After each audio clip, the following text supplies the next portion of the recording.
Welcome to Love and Lies Audio, where listeners get a raw take on heartbreak, betrayal, and strength.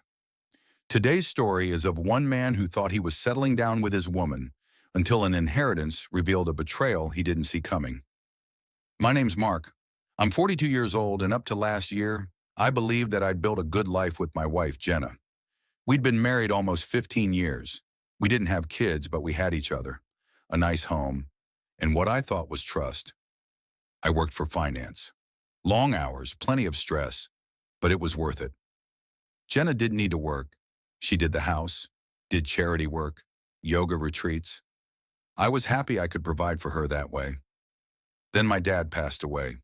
He'd been a hard man, not always easy to be around, but he worked his whole life. He built up a nice estate, some land, some investments, and the company. When I had gone in to hear the will read by the attorney, I was expecting the usual. My sister Claire and I would divide everything. What I didn't realize was that Jenna also showed up. She insisted on being there, grumbling, "We're married. What's yours is mine." I didn't realize it then. She was grieving with me after all. The lawyer began to read. Claire was left a second home, trinkets, and then he trailed off. I'll never forget his words. "To my son, Mark, I leave the majority of the estate, with one stipulation: he won't see a penny if he gets a divorce from Jenna." The room was silent, my throat constricted. My sister's eyes were big in her face. Jenna's hold on my arm was vice-like. I didn't believe it. My father, a man who never quite trusted Jenna, left that in his will, and that's when it hit me. He knew something. For weeks, those words haunted me.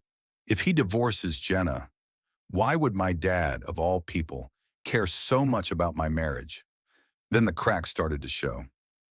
Jenna became over-attentive overnight, cooking my favorite meals, leaving me mushy notes, being affectionate more than she'd been in years, like she was auditioning for the role of perfect wife. It didn't sit right. It felt staged. One night after a couple of bourbons, I went through her phone, something I never did, and there it was. A thread of text with a guy named Eric. Slick, sexy, and not new. They'd been together for years. I sat there in the dark, staring at the screen, my heart racing so hard that I thought I would pass out. My wife, the woman I trusted, the woman my father obviously did not trust, had been deceiving me all along. The morning after, I confronted her. She initially denied it, but when I presented to her the screenshots, she cracked. She confessed to everything. Eric was an old friend from college. They'd run into each other at some fundraising event. It began innocent, and it grew. She swore she still loved me, that it meant nothing, that I couldn't discard our life together. But all I could do was think of my father. He'd caught her out. He'd included that condition in the will to trap me, to force me to either stay with a woman who'd betrayed me or lose everything he'd made. And over the weeks that followed, I thought I was going mad. On the one hand, if I stayed with Jenna, I'd get nothing. All those years of work by my father, lost. And on the other hand, how could I stay married to someone who had shattered my trust? Jenna did it all. Holidays, therapy, promises. But I caught the fear in her eyes. Not fear of losing me, but fear of losing the money. That's when I made up my mind. I filed for divorce.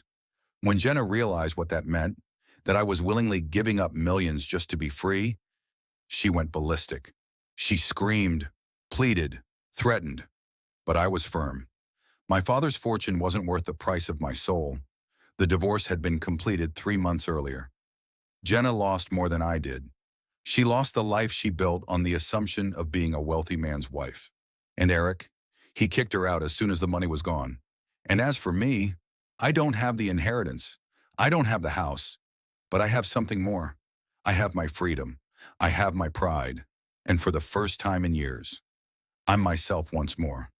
Betrayal hurts, but with every choice we make in its shadow, what we truly are is revealed. Sometimes letting go sets you back everything, but winning yourself back. If your life has taught you loyalty, betrayal, or resilience in ways that maybe others will never understand, comment below and share your story.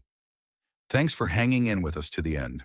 And don't forget to subscribe to Love and Lies Audio, where every story reminds us that silence isn't defeat, and quiet endings can be the loudest victories.